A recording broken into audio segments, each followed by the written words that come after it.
Hello everyone, good morning. कल मैंने history के लेक्चर में कनिष्क तक कंप्लीट कर लिया था और एक बार इसको हम रिवाइज़ कर लेते हैं जिससे कि चीज़ें हमारी क्लियर हो जाएं। ठीक है, तो कनिष्क में मैंने क्या बताया कि 708 AD में ये स्टार्ट हुआ था और इसकी जो कैपिटल थी वो पेशावर थी, मतलब कि पाकिस्तान में जो है अभी शक ईयर स्टार्ट होता है यहीं से होता है, जो कि गवर्नमेंट ऑफ इंडिया के ऑफिशियल कैलेंडर के रूप में यूज़ करते हैं। फिर उसके टाइम पीरियड में कुछ इंपॉर्टेंट पीपल्स आते हैं लाइक विश्वामित्र मॉन्क एंड अश्वघोष जिन्होंने बुद्ध चरित्र लिखा, and in which language, which is Sanskrit language. After that एक बहुत बड़े वैद्य जिनका नाम चरक था वो आए किसके टाइम पीरियड में, कनिष्क के टाइम पीरियड में आए। उन्होंने एक बुक लिखी जिसका नाम था चरक संहिता और इसमें दे रखा है मेडिसिन के बारे में। ओके, तो ये it's all about things Kanishka. Okay, after that ये एक मैंने पॉइंट कल स्किप कर दिया था। यहाँ पे इतनी सारी जो बुक्स दे रखी हैं, तो एक बुक्स ये भी बहुत इम्पोर्टेंट, बट इसका कोई इससे रिलेशन नहीं है कनिष्क के पीरियड से। जो ये बुक है इसका नाम है सुश्रुत संहिता और ये रिटन बाई सुश्रुत। इसमें दे रखा है सर्जरी के बारे में, एंड ये भी किस लैंग्वेज में है, ये भी संस्कृत लैंग्वेज थी। ठीक है, तो इसको हम बोलते हैं प्लास्टिक सर्जरी या फिर सर्जरी। किसके कहाँ पे दे रखा है, सुश्रुत संहिता में। तो ये कल का हमारा हो गया रिवीजन। तो आज हम एक नया टॉपिक शुरू करते हैं। मैंने आपको बता रखा था ना इंडो ग्रीक में about the art which name is Gandhara art. इसको यहाँ पे हम देखेंगे अब डिटेल से क्या है हमारा Gandhara art. Okay, so let's continue from Gandhara art. पहले इसको हम इसके बारे में जानकारी लेंगे। After that we will read what is the Gandhara art and their contents. Kanishka के समय में एक कला अपने जो कला शैली थी अपने चरम पे आती है, मीन्स फुल ग्लोरी पे, और वो कहलाती है क्या, गांधार कला। मतलब कि उत्तर पश्चिम भारत में जितनी भी कला है वो कहलाती है पत्थर की कला। एंड जो गांधार आर्ट है, पर्टिकुलरली गांधार आर्ट की विशेषता ये है कि इसके सारे जो थीम्स हैं वो तो इंडियंस हैं और इंडियंस में भी बुद्धिज़्म है। ओके, बुद्धिज़्म मतलब बुद्धिज़्म से रिलेटेड या फिर संबंधित हैं, लेकिन बनाने का इसका तरीका क्या है, ग्रीक है। तो गांधार आर्ट में बनी बुद्ध की मूर्ति, जहाँ बुद्ध को ग्रीक फीचर्स के रूप में दिखाया गया है, लाइक कर्ली हेयर एंड एक लंबा सा शॉल डाले हुए। तो कुछ ये यूरोपियन कल्चर्स के हिसाब से वहाँ पे इस तरह की मूर्तियाँ बनाई गई थी। और ग्रीक आर्ट्स को बुद्धिस्ट आर्ट भी कह देते हैं। ओके, यहाँ पे क्या मैंने बताया कि जो सोच थी वो तो भारतीय है, लेकिन जो हाथ था, मतलब जो बनाने का तरीका था वो ग्रीक था। कहाँ पे, गांधार आर्ट में। So first read this Gandhara art, north west India. Okay, यहाँ पे कौन रूल कर रहा था, foreign dynasty that known as Indo Greek. हाँ, कनिष्क हो गया। तो ये बात थी कनिष्क के टाइम पीरियड की, इसलिए हम इसको कनिष्क के टाइम पीरियड में बता रहे हैं। थीम क्या थी, इंडियन, बट कल्चर क्या था वहाँ का, बुद्धिज़्म। स्टाइल ग्रीक थी एंड मूर्ति किसकी थी, बुद्ध की थी। And mine Indian and hands Greek. सोच तो भारतीय थी लेकिन जो बनाने की कला थी वो ग्रीक थी। Okay, I hope things are very clear. Next, Mathura. तो मथुरा क्या था यहाँ पे कि ये सेकंड कैपिटल ऑफ कनिष्क की ये सेकंड कैपिटल थी मथुरा। उसके पहले क्या थी, पेशावर, जो कि इस टाइम पाकिस्तान में है। ठीक है, फिर Mathura is also famous for Buddhist art because वहाँ आगरा जो है सिटी बगल में, वहाँ पे पत्थर का काम बहुत ही ज़्यादा होता है, इसलिए वहाँ पर बुद्ध की मूर्ति ज़्यादा देखने के लिए मिली। ओके, और वहीं पे कनिष्क की एक हेडलेस इमेज मिली है और उसमें कनिष्क की इमेज है, ठीक है। तो हेडलेस इमेज ऑफ कनिष्क वहाँ पे मिली मथुरा में, ऐसा हिस्टोरियन ने बता रखा है, ठीक है। और एक ये वर्ड है स्कूल ऑफ आर्ट, इसका क्या मतलब है कि यहाँ पर कंबाइंड है, मीन्स जैनिज़्म, बुद्धिज़्म और हिंदुज़्म सबका कंबाइंड फीचर्स यहाँ देखने के लिए मिला है। लेकिन in case of Gandhara only and only features of Buddhism, वहाँ पर और कोई फीचर्स नहीं देखने को मिला, ओनली किसका था, बुद्धिज़्म का था। ओके, तो इसको हम बोल देते हैं स्कूल ऑफ आर्ट, ठीक है। तो मैंने आपको बताया कि ये जितना भी कुछ था, मतलब गांधार आर्ट जो थी हमारी कनिष्क के टाइम पीरियड की थी। एंड यहाँ पे हमारा ख़त्म होता है modern period and it's all about the post modern period. Okay, so it's more than sufficient about the post modern period। अब तो ये कुछ हमारी इम्पॉर्टेंट थिंग्स हो गई, मतलब कि before Gupta period and after modern period, ठीक है। तो it's more than sufficient. And next हम शुरू करते हैं Gupta age, and it is also known as post modern period और pre Gupta period. Okay, don't confuse about that, just remind this Gupta age only। इनका time period क्या था, 319 से 550 AD तक। अब हम यहाँ से चीज़ों को अच्छे से देखेंगे, ठीक है। So please be concentrate here. Gupta age का मैंने टाइम पीरियड आपको बता दिया। फिर इसके फाउंडर कौन थे, श्रीगुप्त, ठीक है। गुप्त वंश का जो फाउंडर था उसका नाम था श्रीगुप्त, और जो इसका रियल फाउंडर था उसका नाम था चंद्रगुप्त प्रथम को इसका रियल फाउंडर माना गया है। फिर क्या होता है कि इसे हम नहीं, जो ये था चंद्रगुप्त प्रथम है, इसकी जो शादी हुई थी लिच्छवी राजकुमारी, जिनका नाम था कुमार देवी से हुआ था, ठीक है। और इसके बाद आते हैं समुद्रगुप्त। तो चंद्रगुप्त प्रथम के बाद जो उसका पुत्र है समुद्रगुप्त, उसका टाइम पीरियड रहता है 335 से 380 AD तक। Okay, and led military campaign over the whole of Indian sub continent. पूरे मतलब कि इंडिया पे इस को कवर करने के लिए इसने बहुत सारी मिलिट्री बना रखी थी। और उसके बाद ये कुछ पार्ट जो यूरोप का था उसको भी इसने कैप्चर कर लिया, और इसकी वजह से इसको भारत का नेपोलियन कहा गया। और किसने कहा था भारत का नेपोलियन, एक विंसेंट स्मिथ थे, उन्होंने इनको कहा था भारत का नेपोलियन, ठीक है। और जो समुद्रगुप्त की मीन्स जीत का विवरण है, ठीक है, जो इसने मतलब अपनी जीत की प्राप्ति की है वो बताया गया है किसमें, एक प्रयाग प्रशस्ति है, या फिर इसे बोल देते हैं हम काव्य प्रशस्ति, ठीक है, में देखने को मिलता है। और इसको एक इनके वो थे पोएट थे जिनका नाम था हरिशेन, उन्होंने कंप्लीट किया था। ओके, तो जो इम्पोर्टेंट पॉइंट्स इनको हम देख लेते हैं। मैंने यहाँ से शुरू किया था, फाउंडर कौन था गुप्ता एज का, Shrigupta, but in real Chandragupta प्रथम। चंद्रगुप्त प्रथम की जो यहाँ इसको हम बोल देते हैं गुप्ता एरा, ठीक है, 319 AD को। एंड मैरिड बाई लिच्छवी राजकुमारी, her name is Kumar Devi. After this Samudragupta का टाइम पीरियड 335 से 380 AD and led military and over the whole Indian subcontinent.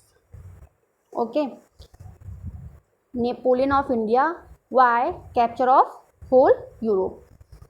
After this Harishen, who is Harishen, issued Prayag Prashasti and whereas Allahabad pillars inscriptions also included in this. Okay, और इसके बाद एक point ये आता है कि इसने अपने दरबार में बहुत सारे कवियों को आश्रय दिया, इसलिए हम इसे बोल देते हैं कविराज, ठीक है।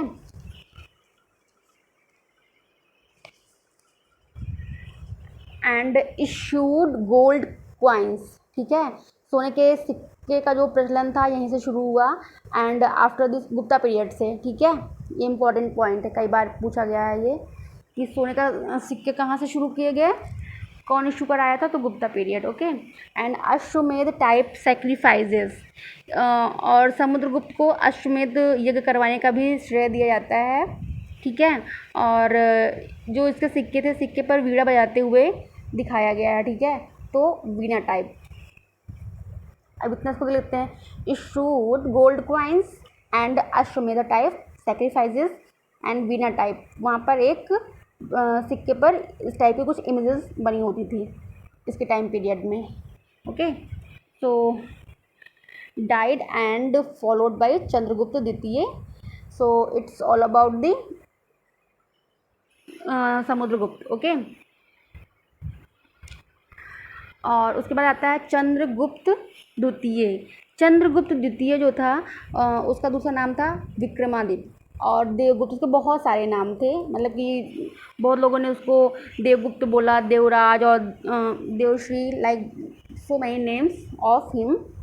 एंड देवी चंद्रगुप्तम एक बुक थी जो कि संस्कृत ड्रामा है, ठीक है। एंड विशाखदत्ता मुद्रा रक्षक मॉडर्न एज। मॉडर्न एज मैंने आपको बताया था कि विशाख दत्त ने लिखा था मुद्रा रक्षक, इसमें सब दे रखा है डिटेल से मॉडर्न पीरियड के बारे में, ठीक है। After that final defeat Shakas, ठीक है। शक से मतलब कि ये जीत गया था, तो शक के विजय के उपरांत उसने शक की टाइटल धारण की या उपाधि धारण की, जो भी है, ठीक। फिर उसके बाद क्या होता है, इसको जो नाम मिला मैंने स्टार्टिंग में आपको बताया था, विक्रमादित्य, ये बहुत इंपॉर्टेंट है, ठीक है। कि चंद्रगुप्त द्वितीय का दूसरा नाम क्या था, विक्रमादित्य, क्योंकि इसने शाकाज को डिफीट किया था, ठीक है। और विक्रमादित्य का जो मतलब होता है, उसका मतलब होता है सन गॉड, मतलब कि आदित्य के जैसा पराक्रम रखने वाला को क्या बोल देते हैं, विक्रमादित्य, ठीक। आई होप चीज़ें आपको क्लियर हो गई होंगी यहाँ तक। अगर कोई भी डाउट होता है तो आप प्लीज़ उसको कमेंट सेक्शन में मुझे बता सकते हैं, ठीक है। एंड इसका जो कल्चरल सेंटर था वो कहाँ था, उज्जैन में था। और इसके मतलब कि 9 रत्न थे, ठीक है, जिसे बोलते हैं 9 जेम्स, लाइक कालिदास है ना, और धन्वंतरी, एक था अमर सिंह करके, ठीक है। तो ऐसे करके 9 लोग थे इसके दरबार में, जिसे 9 जेम्स बोल देते हैं, ठीक। और इसी के टाइम पीरियड में एक बुद्धिस्ट मॉन्क आता है, उसका नाम है फाइन, और उसने एक बुक लिखी, wrote a book about the India. फिर क्या होता है कि आते हैं कुमारगुप्त, ठीक है। तो चंद्रगुप्त द्वितीय के उपरांत जो ये कुमारगुप्त हैं वो प्रथम शासक बनता है, ठीक है। तो जो सबसे ज़्यादा इंस्क्रिप्शंस मिले हैं हमारे, वो मिले हैं किसके टाइम पीरियड में, कुमारगुप्त के टाइम पीरियड में, ठीक। और इसने नालंदा जो था नहीं, नालंदा महाविद्यालय का निर्माण कराया, कंस्ट्रक्शन नालंदा यूनिवर्सिटी, ठीक है। और महाविहार क्या था, बिहार में एक ऐसा जगह है जहाँ पर मोंक्स रहते थे। तो इसमें क्या इम्पोर्टेंट हमारा हो गया यहाँ से कि Ujjain culture centre and 9 gems there like Kalidasa and Amar Singh. After that Buddhist monk Fahien and account wrote about India. Next Kumaragupta first and construction Nalanda university and also Mahavira, ठीक है, महाविहार, यहाँ पर मॉन्क्स रहते थे, बुद्धिस्ट मॉन्क्स। फिर क्या आता है नेक्स्ट आता है स्कंदगुप्त, ओके। तो स्कंदगुप्त का क्या है, इसमें थोड़ा सा देख लेते हैं, ज़्यादा नहीं है इसमें। तो इसके साथ जो इसका जो टाइम पीरियड था उसमें हूणों का आक्रमण हुआ था इसके टाइम पीरियड में, ठीक है। तो इसने इंडिया को बचाया था कहाँ से, हूणों के आक्रमण से, ठीक। और फिर क्या होता है कि जो अंतिम जो गुप्त शासक था उसका नाम था विष्णुगुप्त, ठीक है। तो it's all about the Gupta period, okay. ये याद रखना, ये बहुत इम्पोर्टेंट है कि गुप्ता जो शासक था, गुप्त शासक जो था, उसका अंतिम कौन था शासक करने वाला, तो वो था विष्णुगुप्त। ओके,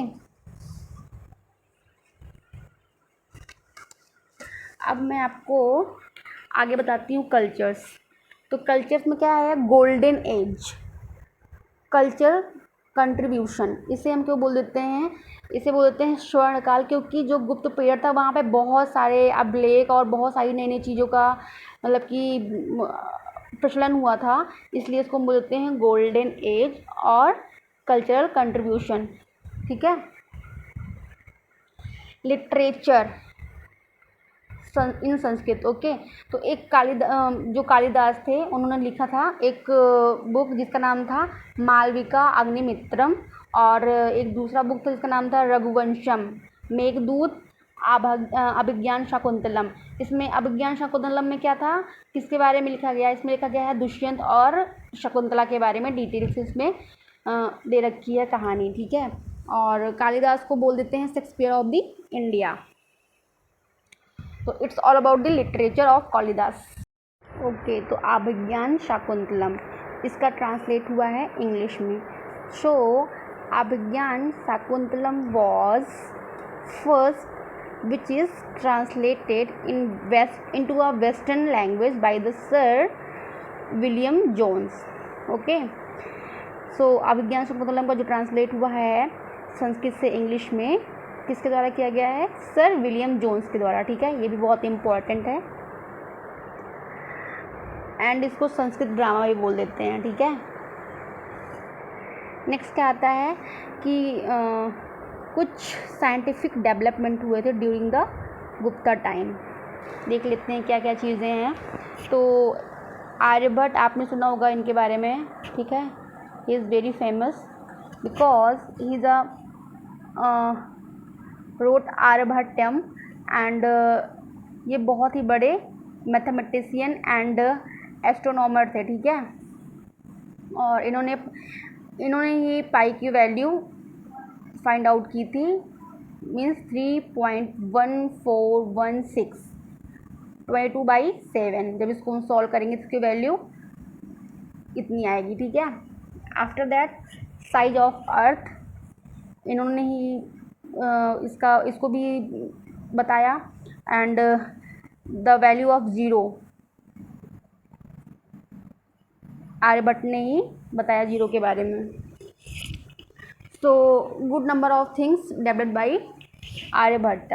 ठीक है, तो ये सारी चीज़ें इम्पॉर्टेंट है, इनको आप प्लीज़ याद कर लीजिएगा। ओके, आफ्टर दिस वराहमिहिर ने एक लिखा था बुक जिसका नाम था पंच सिद्धांतिका, वो भी संस्कृत में थी। ठीक है, और इसे पंच सिद्धांता क्यों बोलते हैं, क्योंकि a group of 5 book. Okay, फिर से मैं बता दे रही हूँ, Pancha Siddhantika wrote by Varahamihira. Okay, and Romaka Siddhanta which is Greek knowledge. ठीक है, तो ये जो सारी चीज़ें थी मैंने आपको बता दी। It's all about the Gupta period. Okay, and Varahamihira कौन था, मैंने आपको बताया था कि ये जो चंद्रगुप्त द्वितीय था उसके जो 9 ज्वेल्स में से एक थे वराहमिहिर। ठीक है, सो डोंट कंफ्यूज। ये हमारा कहाँ तक हो गया, आज कंप्लीट हो गया है हमारा कल्चर गोल्डन एज का। ठीक है, जो कि टाइम पीरियड में किसके था, गुप्ता पीरियड के। सो it's all about the Gupta period, and it's also more than sufficient of the Gupta period. Okay, अगर आपको कंटेंट प्लस लेक्चर चीज़ें समझ में आई हैं तो please share more and more, and like, share and comment also, and please subscribe my channel. Okay, thank you so much for watching the video.